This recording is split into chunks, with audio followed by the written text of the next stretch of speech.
Eu vou te contar a minha experiência com Jesus e por que eu tenho certeza que Ele e o mundo espiritual existem.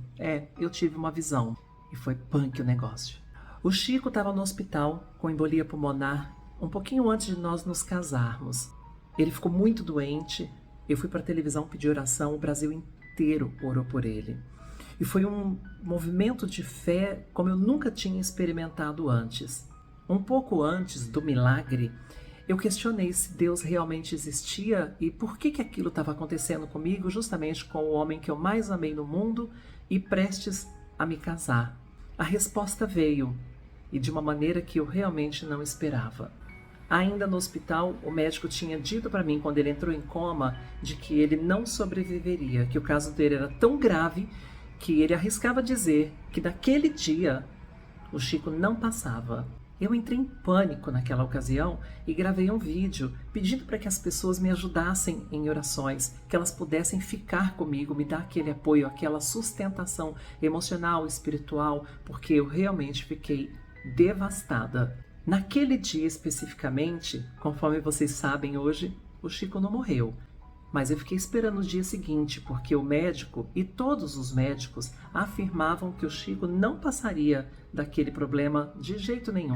Que a julgar pela experiência que eles tinham enquanto médicos, daquele lugar que o Chico chegou de gravidade do problema, nenhum paciente havia voltado. E eu comecei até a perder as esperanças. Foi uma situação realmente muito difícil. Talvez tenha sido a situação mais difícil que eu já passei na vida. Eu fiquei realmente desesperada. E eu clamava por Deus, eu gritava por Deus. Eu falava, Deus, por favor, se você existe, essa é a hora de você me ajudar. Salva o Chico.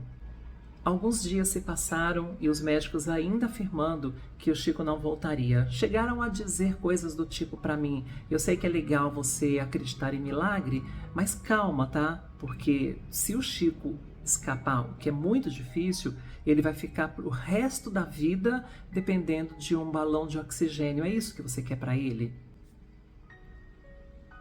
Em algum momento eu acho que eu comecei a me conformar, sabe, de que eu ia ter que lidar com aquela perda e que estava tudo bem. E aí um dia eu coloquei o joelho no chão e orei, como eu nunca tinha orado antes, sabe? Desarmada, com amor mesmo a Deus e falando, por favor, me ajuda. E aí, conforme vocês sabem, eu sou espírita kardecista, né? Eu tinha feito um curso de espiritismo eu já estava há 8 anos estudando, e no dia da nossa conclusão desse curso, uma das orientadoras veio com uma ficha mediúnica para mim e disse que eu tinha visões. Aí eu devolvi a ficha para ela falando, olha, eu acho que tem alguma coisa errada, porque aqui tá falando que eu tenho visões e tal, e eu não tenho visões, eu nunca tive essas coisas e tal, né? Eu praticava religião para me aproximar de Deus, de Jesus, falar de amor. Decidi amar você, foi por isso, inclusive, que eu fiz essa tatuagem, que é o meu compromisso de amar o meu próximo. E aí ela olhou para mim, sorriu e falou, vai viver, na hora certa as coisas acontecem. E aconteceu. E foi muito surpreendente. Eu estava no hospital, no saguão, esperando alguma orientação médica e já fazia 10 dias que o Chico estava em coma e não passa de hoje, vai morrer, não vai morrer, sabe? Aquela situação que já estava bem pesada para mim. Aí eu olhei no saguão assim e vi um cara vindo com jaleco branco, alto, forte, né? Um cara malhado e tal. Aí ele veio vindo na minha direção, meu coração começou a pulsar na garganta, que eu falei, meu Deus, porque eu achei que fosse um médico e queria me dar a fatídica notícia de que o Chico havia realmente partido dessa para melhor. Quando ele chegou perto de mim e falou assim, você é a Leonora? Eu já comecei a gritar, eu falei, moço, fala logo, porque eu tô desesperada, eu não aguento mais isso. Eu tava realmente apavorada. Aí ele falou, calma, eu não sou médico, eu sou um evangelista de Cristo e eu queria falar com você.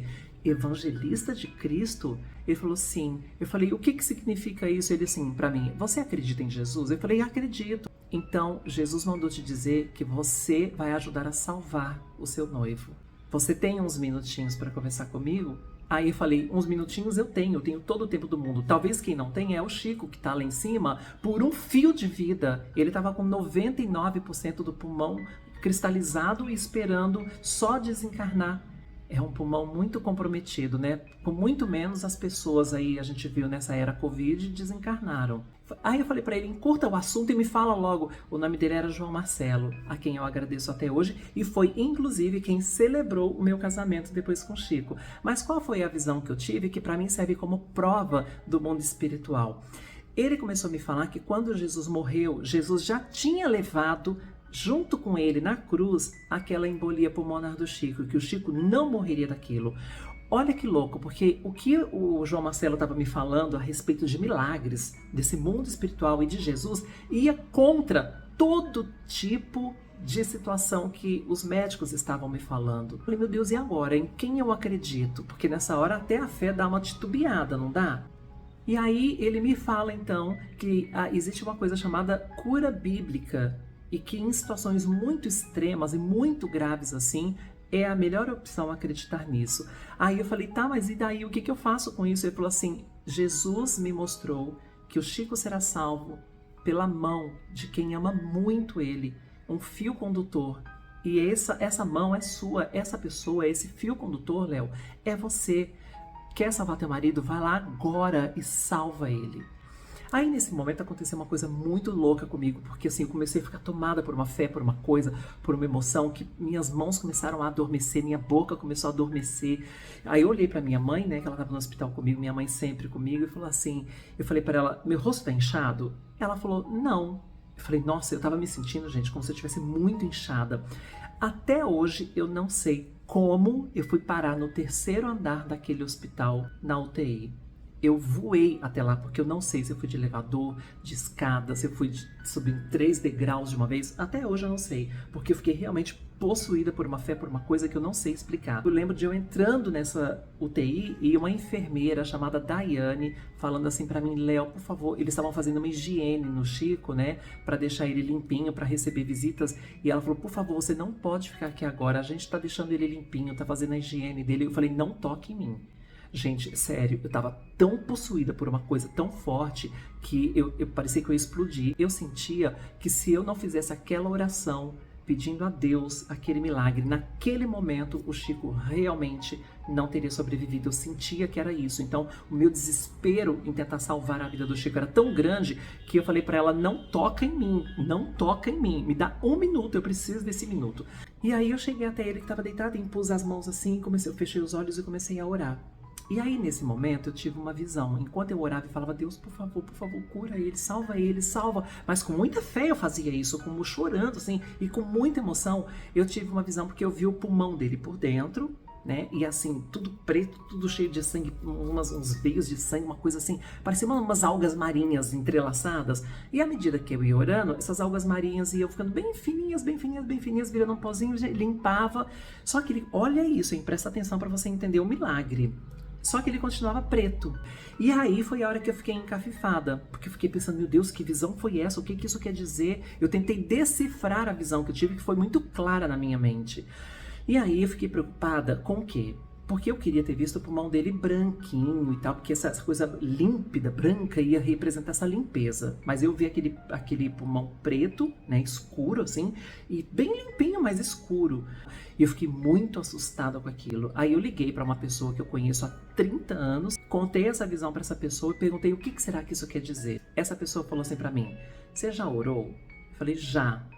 Aí ele falou, então deixa Deus ser Deus. Olha que sensacional. Deixa Deus agir, nós não somos Deus, deixa Deus agir. Presta atenção, porque agora vem a grande chave e vocês vão entender a visão que eu tive. 2 horas depois o médico me chama na sala falando assim pra mim, olha, nós fizemos uma tomografia em 3D do pulmão dele e eu queria te mostrar. Você quer ver? Eu falei, quero. Aí eles abriram um computador grande, que lá é um hospital bem moderno, e me mostraram em 3D o pulmão do Chico, todo branquinho. Aí eu peguei e falei pro médico, olha aí que legal, o pulmão dele tá todo branquinho. Então pensei eu, então tá curado, tá ficando bom, né? Aí o médico falou, então, Léo, é esse o problema. Um pulmão doente aparece branco, o pulmão curado, bom, sadio, aparece preto. Eu fico até emocionada, porque vocês entenderam a visão que eu tive? Eu não vi o pulmão dele preto, então eu vi o pulmão dele curado. Eu vi o pulmão dele saudável. E aquilo me emocionou profundamente naquele momento. E eu caí de joelhos na sala do médico, comecei a chorar. O médico achou que eu estava chorando de desespero, porque o pulmão dele estava todo infectado, todo cheio de coisa branca, né? Que são as infecções. Mas não, eu já estava, era de joelho, agradecendo a Deus a visão que eu tive.